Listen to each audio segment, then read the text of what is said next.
ഹോൺബില്ലിനോട് അനുബന്ധിച്ചാണ് നാഗാലാൻഡ് എന്ന് പറയുന്ന സംസ്ഥാനത്ത് ഞങ്ങൾ എത്തിച്ചേർന്നിരിക്കുന്നത്. അവിടെ ഞങ്ങളുടെ ശ്രദ്ധയിൽപ്പെട്ട വ്യത്യസ്തമായിട്ടുള്ള ഈ ഒരു ഫുഡ് കോർട്ടിൽ ഞങ്ങൾ പ്രവേശിക്കുകയായിരുന്നു. സ്പൈസി ആയിട്ടുള്ള വ്യത്യസ്ത ഇനത്തിൽപ്പെട്ട ആഹാര സാധനങ്ങളാണ് ഇവിടെ പ്രിപ്പയർ ചെയ്ത് കൊടുക്കുന്നത്. അതുകൊണ്ട് തന്നെ ഇതിൻ്റെ അകത്ത് ഒരു ദീർഘ നിരീക്ഷണം നടത്തിയതിനു ശേഷം ഞങ്ങൾ ഓർഡർ നൽകിയത് ചിക്കന്റെ ഒരു വകഭേദവും പിന്നെ ഞങ്ങൾ ഇതുവരെയായിട്ടും കഴിക്കാത്ത നീരാളിയുടെ ഒരു കറിയുമാണ് പ്രധാനമായിട്ടും ഞങ്ങൾ ഓർഡർ നൽകിയത്. വെറൈറ്റി ആയ ഈ രണ്ട് വിഭവങ്ങളും ഏതാനും മിനിറ്റുകൾക്ക് ശേഷം പ്ലേറ്റിൽ ഞങ്ങൾക്കായിട്ട് പ്രത്യക്ഷപ്പെടുകയായിരുന്നു. ഏതായാലും ജീവിതത്തിൽ ആദ്യമായിട്ടാണ് നീരാളി എന്ന് പറയുന്ന ഈ ഒരു വിഭവം ഞങ്ങൾ കഴിക്കുവാൻ പോകുന്നത്.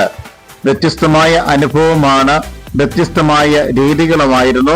ഏതായാലും ഒരു പ്രാവശ്യം ട്രൈ ചെയ്യുവാൻ വേണ്ടി മാത്രമുണ്ട് എന്നുള്ള കാര്യം മാത്രമാണ് പറയുവാൻ ആഗ്രഹിക്കുന്നത്.